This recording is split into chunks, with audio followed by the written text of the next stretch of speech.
Please, huwag niyo po kaming pabayaang matalo. Mabuting tao po si Kuya Rambo. Di po siya korap, kaya deserve po niyang manalo.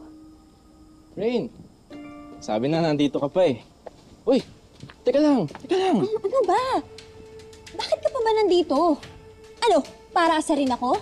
Dahil tambak na kami ng kandidato nyo? Uy, teka lang, Rain. Walang personalan, ha? I just wanted to give you this. Good vibes. Hanggat nandiyan ka, walang good vibes. Tsaka, pwede ba? Huwag mo ko simulang asarin. Lalo na mukhang nadadaya ang kuya ko. I'm warning you. Nasa war mode ako ngayon. Teka lang. Easy ka lang. Chill. Hindi naman ako kaaway mo dito, di ba? I know my family supports another candidate, pero wag naman nating hayaan yun ang maging rason kung bakit magkakalamat ang ating special friendship. Friendship? Special? Wow ah! Hindi naman ako nabigyan ng memo na friends pala tayo. At special pa? Hindi ko nakakalimutan yung ginawa mo. Teka, ba't ka nandito? Totoo ba sinasabi ng babaeng to? Rain, let me explain. Please. Minahal kita.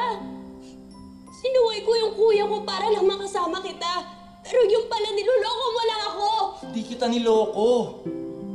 Lasing na lasing lang ako kagabi. Hindi ko na alam kung ano ginagawa ko.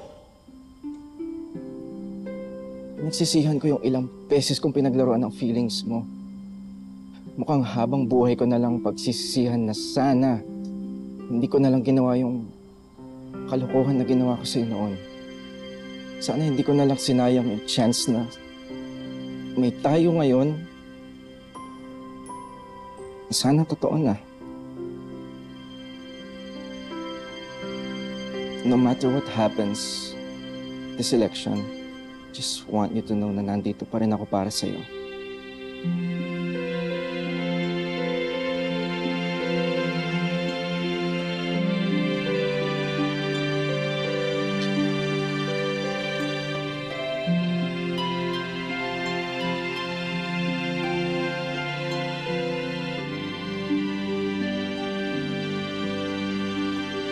Hello?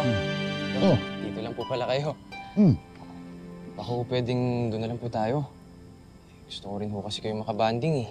Oh. Kaya Rambo, okay lang ba? Hiramin ko muna si Lolo. Alam mo naman, di ba, na ang tagal namin di nagsasama. Kaya pwedeng huwag ka na muna makihati sa oras namin. Oh. Ayos ba yun? Opo, hindi naman siya nakikihati sa oras. Lo, ganun ho yung dating sa akin eh. Rambo, hindi ako galit ha. Ang akin lang, gusto ko lang sabihin yung nararamdaman ko kasi totoong tawa ko, Lo. Alam ko naman yon, Apo. Kaya nga yun yung nagustuhan ko sa'yo eh. You're sincere and authentic. Manang-mana ka sa Mama Marian mo. Talaga, Lo. Sabi ko na eh, nagmana ako kay Mama. Paano, Lo? Tara na ho. Para mabantayan din ho natin ang pagpili ng mga boto ni Rambo. Kaya baka mamaya, matalo siya. Rambo, maiwan ka na muna namin, ha? Apo, Sir Mayor, dito po muna ako. Tara po, Lo.